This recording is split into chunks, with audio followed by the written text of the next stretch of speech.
primul din România care a certificat o locație fără gluten. Pentru pâinicile nan vom avea nevoie de o legătură de pătrunjel, puțin coriandru, 2 căței de usturoi, o lingură de unt, aproximativ 15-20 de grame și puțină sare. Rețeta asta este a lui. El o vrea să o încerce. Pentru pâinica nan vom presăra puțină făină pe suprafața de lucru.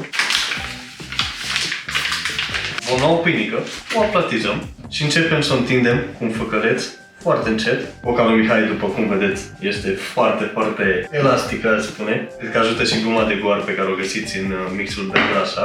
O întindem mai mult pe lungime, tocmai ca să avem unde să punem umplutura. Cum se pare, Radu, aluatul?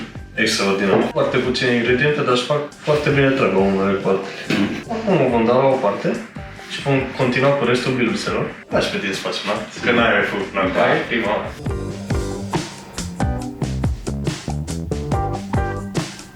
În caz că nu știți, Mihai a câștigat acum câteva luni concursul național. Internațional este primul curs în România organizat de Asociația Pizzelor Profesioniști. Prin faptul că am câștigat locul întâi la Pizza Fără Gluten, am fost și selectat la campionatul mondial din Italia. Felicitări! Bravo. Care va avea loc în aprilie. Mult succes! Le mulțumesc celor de la Asociația Pizzelor Profesioniști. Mică vom merge mai departe și vom face foarte multe în continuare pentru comunitatea asta. Am întins și biluțele. Și acum ne vom muda puțin mâinile, vom împrăștia apa pe suprafața pâinicilor. Punem un pic de apă, așa ingredientele se lipesc de aluat. Am presărat deasupra puțin coriandru și pătrunjel tocat, nu foarte mult, doar cât să acoperim suprafața.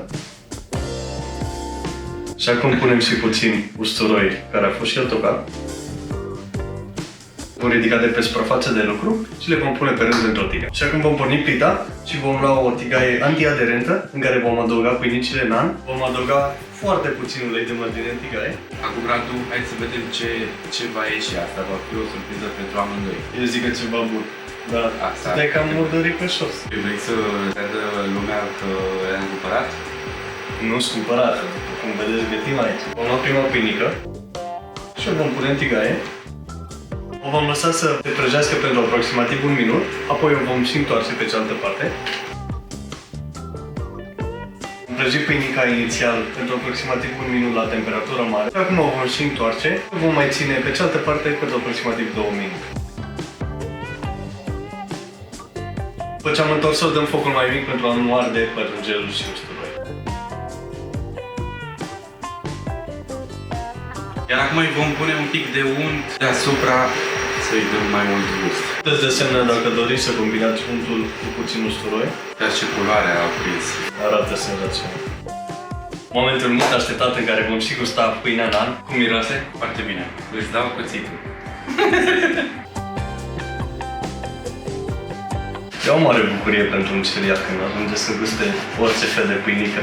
Momentul mult așteptat. Noroc! Noroc! Foarte aromat. Foarte bun. Încă un experiment reușit alături de Mihai. O pâinică indiană, foarte, foarte aromată. Ți-a plăcut? Da.